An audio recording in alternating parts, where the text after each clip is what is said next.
নমস্কার শ্রোতা বন্ধুরা, আমি শর্মিষ্ঠা চ্যাটার্জি বলছি। আমার আধ্যাত্মিক কথা চ্যানেলে আপনাদের সকলকে স্বাগত ও অভিনন্দন জানাই।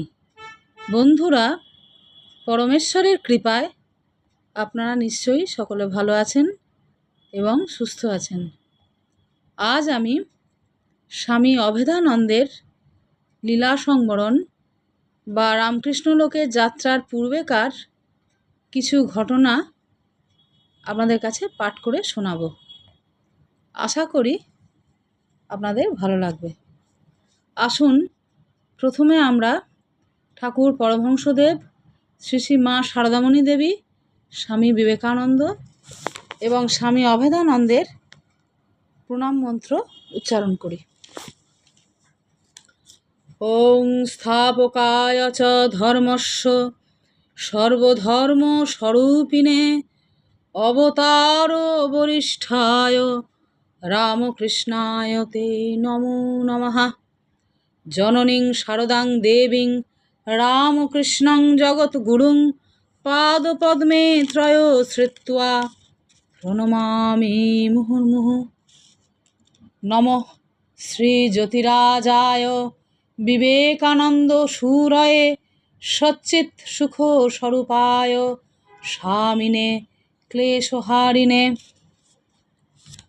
ওং জগন্মাতৃ কৃপালব্ধ কণ্ঠাশ্রিতা সরস্বতী ধ্যায়ে জ্ঞান পরম সিদ্ধম অভেদানন্দং সংযোগম ব্যাখ্যান কুশলম বন্দে সর্ববেদান্ত বোধকম কালী তপস্বিনাম পূজ্যম অভেদানন্দ স্বামিনাম। কলকাতার বেদান্ত সমিতির কার্য প্রসার পাইয়াছে, সুতরাং বৃহত্তর বাটির আবশ্যক হয়। স্বামী অভেদানন্দ বা কালী বেদান্তি সদল বলে 40 নম্বর বিডন স্ট্রিটে গিয়ে উঠলেন। ইতিমধ্যে ভারতীয় জীবনের সহিত পুনঃ সংযোগ স্থাপনের ফলে জনসাধারণের প্রয়োজন সম্বন্ধে তিনি অধিক অবহিত হওয়ায় তাহার কর্মধারা কিঞ্চিত পরিবর্তিত হইল।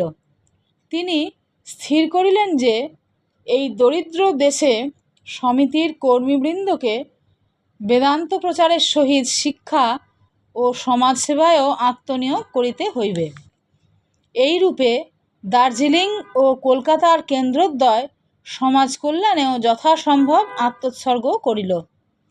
বস্তুত শ্রী শ্রী রামকৃষ্ণ পরমহংসদেবের রামকৃষ্ণ মিশনের সহিত সমিতির শুধু ভাবগত ঐক্যই রক্ষিত হইল না, কার্যত সহযোগিতা চলিতে লাগিল।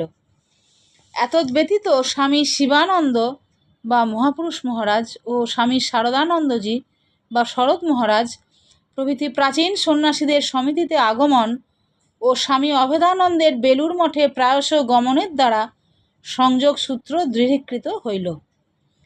1926 খ্রিস্টাব্দের মার্চ মাসে এই হৃদ্রতার বহিঃপ্রকাশ স্বরূপ বেদান্ত সমিতিতে একটি সাধু সম্মিলন হইল এবং স্বামী শিবানন্দ মহারাজ বেলুর মঠের ও কলকাতাস্থ অপর সব মঠের সাধুগণ বেদান্ত মঠে আসিয়া আহার করিলেন। কিন্তু এইরূপ বিবিধ প্রচেষ্টা সত্ত্বেও বেদান্ত সমিতি ক্রমেই রামকৃষ্ণ মঠ ও মিশন হইতে সম্পূর্ণ পৃথক হইয়া গেল। পরিশেষে শুধু স্বামী অভেদানন্দের সহিত মঠ ও মিশনের ব্যক্তিগত সম্বন্ধ রক্ষিত হইল। 1926 খ্রিস্টাব্দের উল্লেখযোগ্য ঘটনা: বেদান্ত সমিতির মুখপাত্র বিশ্ববাণীর প্রকাশ এবং 1929 খ্রিস্টাব্দের সর্বশ্রেষ্ঠ ঘটনা, সমিতির জন্য 16 নম্বর রাজা রাজকৃষ্ণ স্ট্রিটে 11 কাঠা জমি ক্রয় করিয়া বাটি নির্মাণের সুবিধার জন্য সমিতিকে ওই রাস্তায় 13 নম্বর বাড়িতে তুলিয়া আনা। এই সময় হইতে দেখা গেল যে স্বামী অভেদানন্দের দৈনন্দিন কার্যে আর তেমন মন নাই।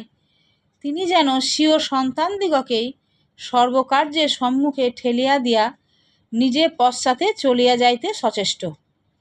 অতঃপর তিনি প্রধানত দার্জিলিংয়ে বাস করিতে লাগিলেন এবং মধ্যে মধ্যে ভক্তদের আহ্বানে কলকাতায় আসিয়া তাহাদের আধ্যাত্মিক পিপাসা মিটাইতে লাগিলেন।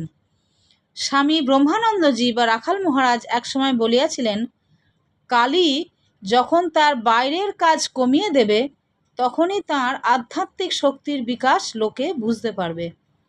বর্তমানে তাহাই ঘটিল। দিগ্বিজয়ী পণ্ডিত আজ সরল শিশুর ন্যায় সকলের সঙ্গে এমনভাবে মিশিতে লাগিলেন যেন তিনি তাহাদেরই একজন। দূর হইতে বক্তৃতার ছটায় মুগ্ধ করা আজ তাহার কাজ নহে। এখন ভক্তগণের অন্তরে প্রবেশপূর্বক তাহাদিগকে শ্রী শ্রী রামকৃষ্ণ পরমহংসদেবের ভাবে অনুপ্রাণিত করাই তাহার জীবনের শেষ ব্রত। 1932 খ্রিস্টাব্দে নূতন মঠের একতলা সম্পূর্ণ হইলে সমিতি উহাতে উঠিয়া আসিল, কিন্তু স্থানের অপ্রাচুর্যবশত স্বামী অভেদানন্দ তখনও দার্জিলিংয়েই রহিয়া গেলেন। 1934 খ্রিস্টাব্দের শেষ ভাগ হইতে তিনি কলকাতার অর্ধসমাপ্ত আশ্রম ভবনে বাস করিতে আরম্ভ করিলেন এবং কয়েক মাস পরেই আশ্রমের ভূমিতে শ্রীরামকৃষ্ণ মন্দিরের ভিত্তি স্থাপন করিলেন।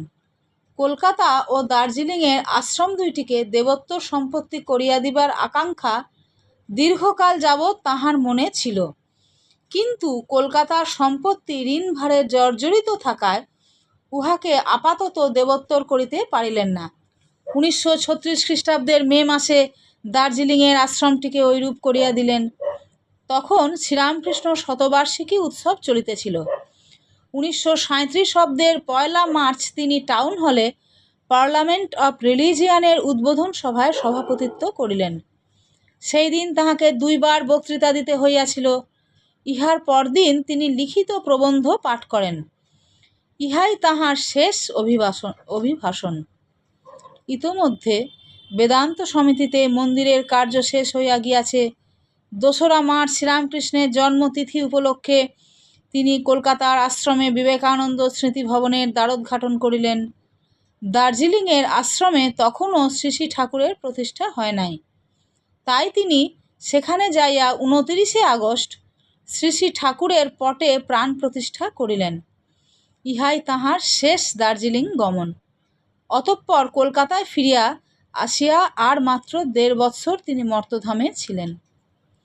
কলকাতায় ফিরিবার কিয়ৎকাল পরেই সমিতির পক্ষ হইতে সমস্ত সম্পত্তি তাহার নামে হস্তান্তর করিয়া দেওয়া হইল এবং তিনিও 1939 খ্রিস্টাব্দে শ্রীরামকৃষ্ণের শুভ জন্মতিথিতে উহা দেবোত্তর সম্পত্তি করিয়া দিয়া স্বস্তির নিঃশ্বাস ফেলিলেন।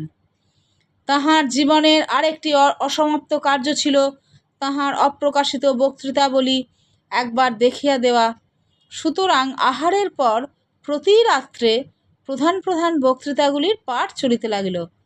তিনি শুনিয়া মাঝে মাঝে সংশোধন করিয়া দিতে লাগিলেন। জীবনের কর্মসমাপান্তে শেষ 1.5 বৎসর তিনি প্রায় শয্যাগত ছিলেন বলিলেই চলে। তবে সমাগত কাহাকেও তিনি ফিরাইয়া দিতেন না। শয্যায় শুইয়াই সকলকে অমায়িক ব্যবহার ও আলাপে আপ্যায়িত করিতেন। নন্দোৎসবের পরদিন 8ই সেপ্টেম্বর 1939 খ্রিস্টাব্দে সকালে 8:16 তিনি সমাধিযোগে মহাপ্রয়াণ করিলেন। সংবাদ পাইয়া চারিদিক হইতে বন্ধুবান্ধব ও শিষ্যেরা সমাগত হইলেন।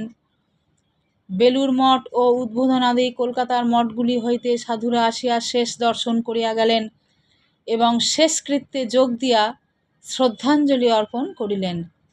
তাঁহারই অভিপ্রায় অনুসারে কাশীপুরের শ্মশানে শ্রী শ্রী ঠাকুর পরমহংসদেবের সমাধি মন্দিরের ঠিক উত্তরেই পুষ্পমাল্য ও চন্দনাদিতে ভূষিত হইয়া তাঁহার দেহ চন্দন কাষ্ঠে সজ্জিত চিতাগ্নিতে আহুত হইল। নমস্কার। পুজো সকলের ভালো কাটুক, ঈশ্বরের কাছেই প্রার্থনা জানাই। পরের দিন আবার নতুন কোনো এপিসোড নিয়ে আপনাদের কাছে হাজির থাকব। হরি ওম তৎসৎ।